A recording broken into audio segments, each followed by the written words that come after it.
Hey, and welcome back to the Michael Cohen Show, where we are on our journey to 250,000 subscribers. So let's make it happen. Hit the subscribe button. Make sure you do that. It's important. Like it and share with a friend. So the other day on Political Beatdown with my co-host Ben Meiselas, we were talking and discussing Trump's sexist comments. All right, and I'm referring to the reposting of a post showing Kamala Harris and Hillary Clinton, and basically stating that the two of them only became who they are, only rose to the positions that they got by performing certain sexual acts. I mean, it's absolutely disgusting. And being a girl dad, all right, I'm nauseated by it.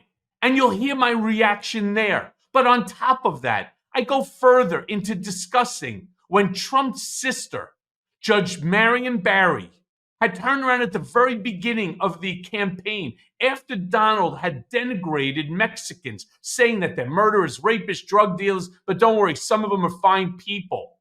When she called me and said, you got to get Donald to stop this. He cannot run for the presidency. He is an idiot.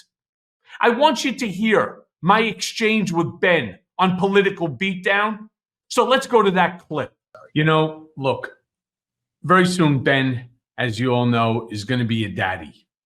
I can tell you, I'm a girl dad. I'm a son dad too, but I'm a girl dad as well. And when I hear somebody like a Donald Trump talking about Kamala Harris, talking about Hillary Clinton, two women, and making the claim that the only way that these two brilliant women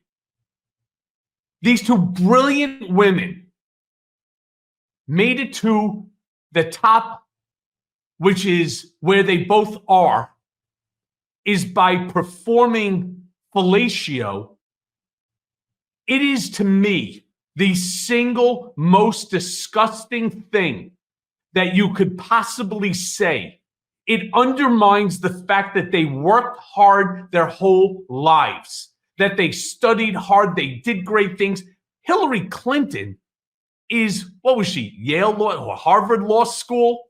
And the same thing with Kamala Harris, prosecutor, senator, vice president. Seriously, Donald, did either of their daddies give them 5, 6, 100 million, whatever the $1 billion that he ended up giving you because Fred Trump was a greater success than you? A greater success by a multitude?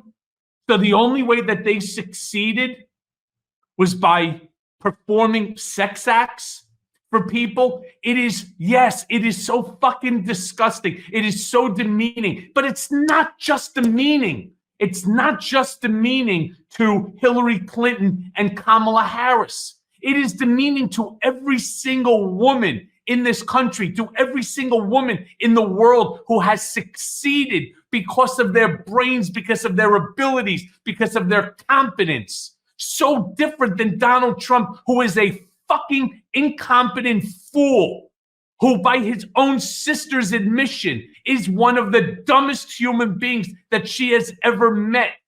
His own sister called me when he ended up running in 2015 saying, you need to get my brother to stop this. He is a dumb shit and he is going to embarrass our family name for years and generations to come.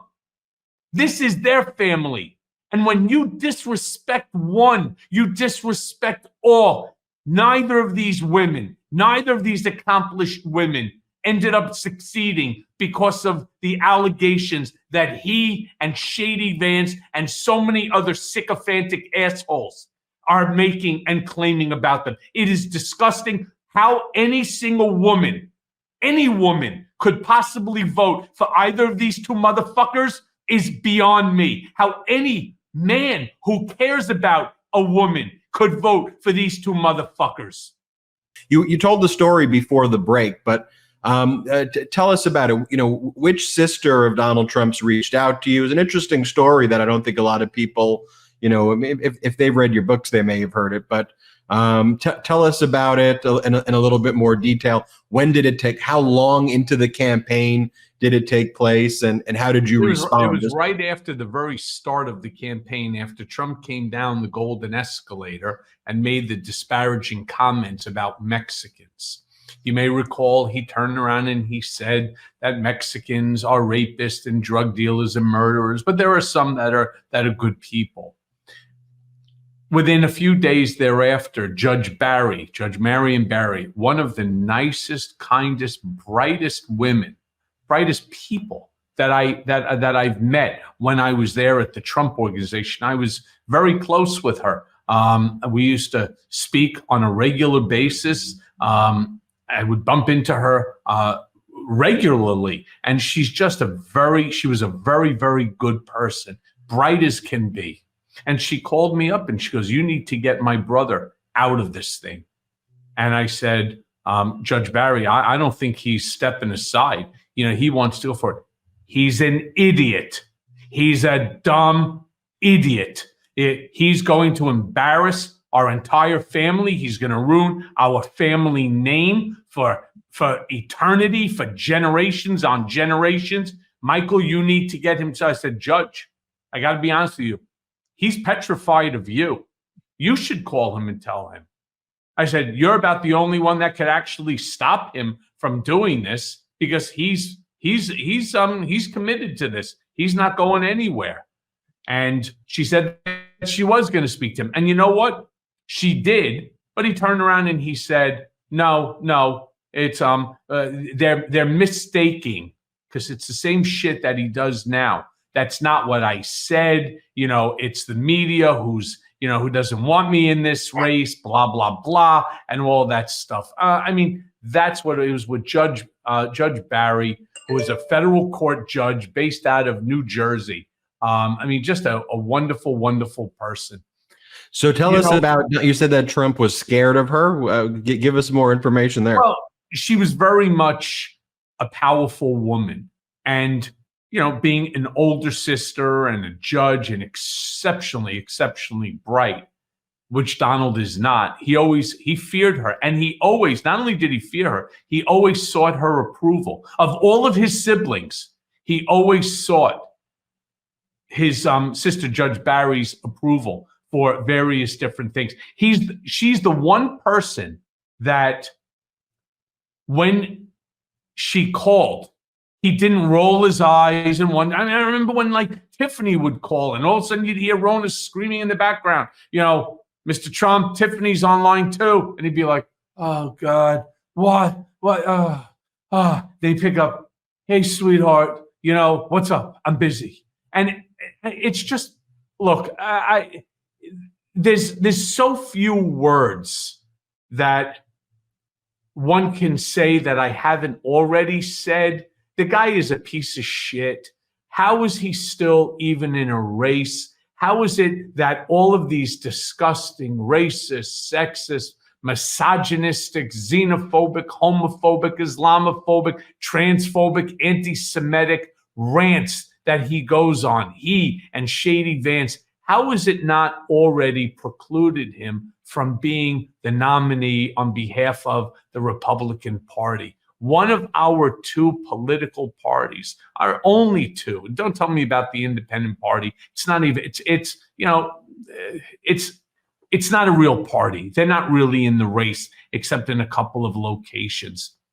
One of our two major political parties, the candidate, the representative of that party, is a fascist, an autocratic wannabe, and a complete and total fucking disgrace of a human being. A complete. He is a total disgrace. He's a woman hater. He is an immigrant hater, despite the fact that two of his wives are foreigners, are immigrants. He's a narcissistic sociopath. He's an anti-Semite. He is a racist. And yet, despite the fact that Kamala Harris is pulling ahead. The momentum is all on the Harris-Walsh side, and it is diminishing on a daily basis. There you go, with the Trump Vance ticket. It's amazing to me. You look at Arizona, 1 point different. Go back for 1 second. 1 point different. Georgia, 2 point. Nevada, 2 point. North Carolina, right? -1, right? I mean, how? And it's all within the plus or minus 3 margin of error. How? Are there really that many Americans that are this stupid, that ascribe to these racist and these horrific traits that Donald Trump and Shady Vance demonstrate on a daily basis? What about, for God's sakes, the veterans? How is it that I constantly see people there on, whether it's X or Threads or, anywhere on my TikTok show or on my YouTube channel, the Michael Cohen Show, commenting, and you look at their profile and it says, and I don't know if it's true, but it says that they're veterans. How could any veteran support somebody who is as anti-veteran, anti-American, anti-Constitution as Donald Trump and Shady Vance? I don't get it. I just don't get it. They are now, look at what Aaron Rupar wrote. The Trump campaign is now publicly denigrating the U.S. military, and they are. My question to you is why? Why would you denigrate the military? Why? What benefit could it possibly be? I don't know. But for whatever the reason is, there are still veterans, and quite a few of them, that is supporting this asshole. I don't get it. I'm frustrated. I'm disappointed. I'm angered. Hey, everyone. First of all, thanks for watching. I mean, we're going to be posting daily episodes with reactions and talking about politics. We'll be talking about everything, in fact. So please like and subscribe. Join us on this journey.